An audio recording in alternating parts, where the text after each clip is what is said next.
In our next section, we're going to start by looking at what specific powers are held by the different parts of government.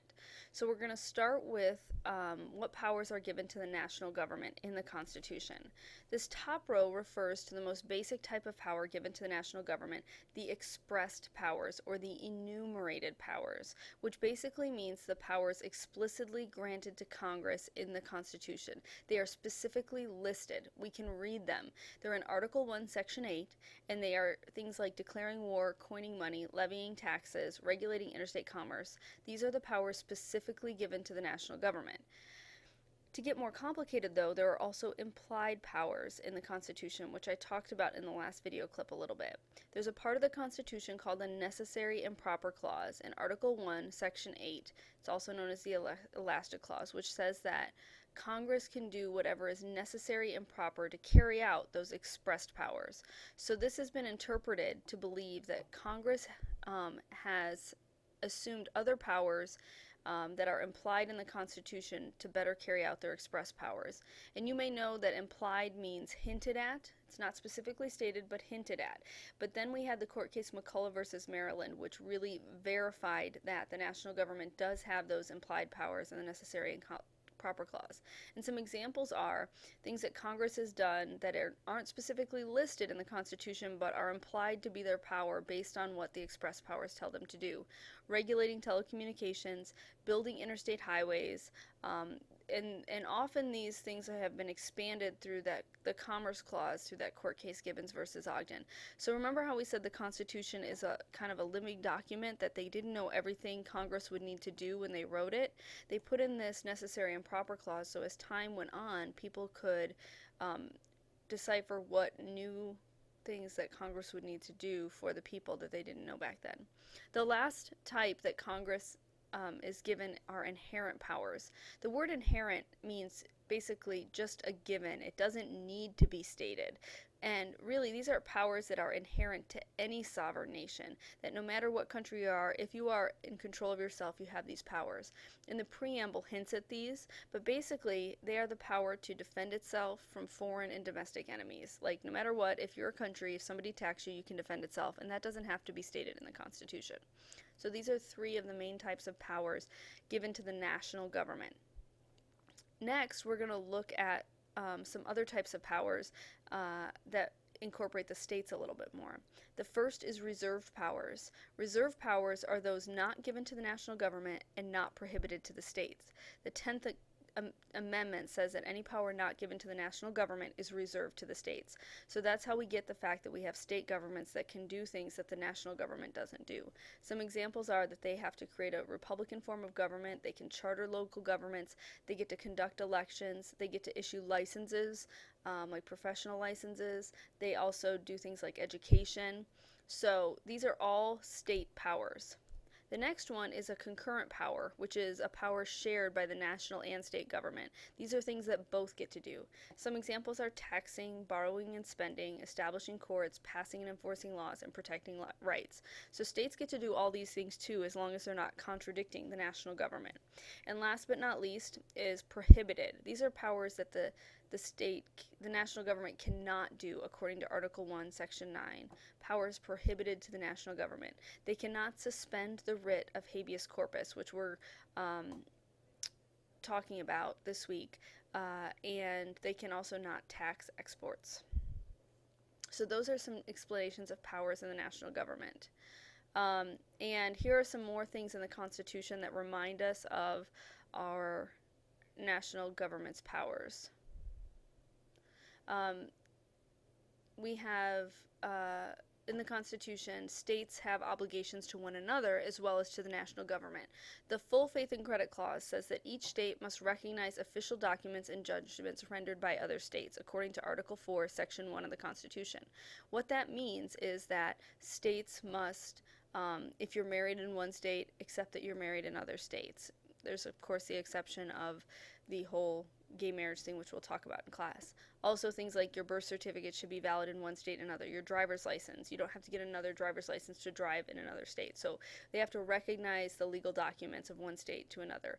Also, privileges and immunities. Citizens of each state have privileges of citizens of other states. So they can't say, because you're not originally from the state, you're not entitled to these privileges. The only example is that if you don't pay taxes in a state, then you don't get benefits of things like maybe in-state school tuition. And the last obligation from one state to another is extradition.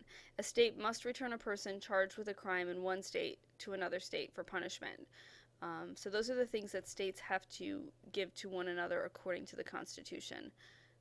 So now we're going to stop there before moving on to another topic. So far we've been talking about how our government is set up in a federal system, and then also how the Constitution tells us the national government and state governments share power. Now we're going to move on to how federalism actually works in our government today. Historically, there have been two types of federalism. The first type was layer cake federalism, or dual federalism, where it was clearly defined what the national government and state government did in different layers. But as our government grew, as people grew, our population grew in this country, it got more complicated to keep it separate. So now we have more of a marble cake federalism, which is called cooperative federalism. It's based on a pragmatic mixing of authority and programs among the national, state, and local government as needed. So we're going to look at this in more detail now. But remember, first came layer cake, and now we have marble cake. So, the first type, like I said, was dual federalism, a system of government in which both the state and the national government remain supreme within their own spheres, like their own layers of the cake, each responsible for some policies. And it really only gave a narrow number of powers to the federal government. States took care of a lot, but really it was the 1930s when, during the Great Depression, when the national government was trying to intervene to solve the problems of the Great Depression and rolled out the New Deal, that this whole layer cake federalism kind of changed into the new type, which is called cooperative federalism, which is the marble cake. It's a system of government in which powers and policy assignments are shared between states and the national government. They share the costs and the administration of programs, and the states follow the federal guidelines. The New Deal rolled out a bunch of programs that were created by the national government but implemented by the states, like Social Security, Medicare, stuff like that. But we do also have a newer issue type called new federalism. Some people felt that the national government has grown too powerful and powers should go back to the states, and this kind of came about in the late 60s, early 70s. And we've gotten to the point where there's been what's called a devolution revolution, devolving the power back to the state. And the example was, like I mentioned before, the welfare reforms of 1996 that gave the states the ability to spend federal dollars as they saw fit. And states can basically see the problems they have and deal with them more effectively because they know the issues of their state. So through the 80s especially, devolution revolution was the key. But we're even seeing a little bit of swing back from that today. So it's kind of a pendulum swinging between more national government power and less national government power. And the Democrats tend to favor more national government power. The Republicans seem to favor less. So how federalism has worked is there's been kind of a timeline where we started with dual federalism, which was like the layer cake and separate. And then after the New Deal, we moved into cooperative federalism. And now we're more into new federalism, which was still marble cake, but there's been more devolution to the states. So that is the different types of federalism we've had. But now we have to think about how those programs are actually administered, and that is through fiscal federalism. Fiscal federalism is how the money is distributed from the national government to states, and there's some specific ways we do that. There's categorical grants from the national government to the states to give them a specific thing that they have to do with that money. Some types are project grants and formula grants. And then there were also broad options called block grants, where the states were just given money to do with what they needed. Those are less common now. And then there's also the problem of mandates. Mandates are where the national government tells the state government they have to do something, but then sometimes they don't give them the money to do it. And so that's called an unfunded mandate, and the states are frustrated because they don't have the money to do what the national government told them to. But mandates are used as ways to increase national control. The biggest example that I can think of is the Americans with Disabilities Act, where the states were told that they had to make sure every business and every, public place was accessible to people with disabilities, but then they didn't fund how to do that, and it's very expensive. So fiscal federalism is what we're going to be looking at now. The definition of fiscal federalism is the pattern of spending, taxing, and providing grants in the federal system. It's the cornerstone of the national government's relations with state and local governments. They give them the money and tell them to programs they have to administer. And if you look here, there's a kind of a pie chart of how that money is administered. More than 51% of it goes to funding state healthcare programs, 10% to transportation, 11% to education and training, and 19% to income security, things like welfare and unemployment and stuff like that, and 9% to other. And the big part of the fiscal federalism that you guys need to understand is the grant system. It's distributing this federal pie of money. Categorical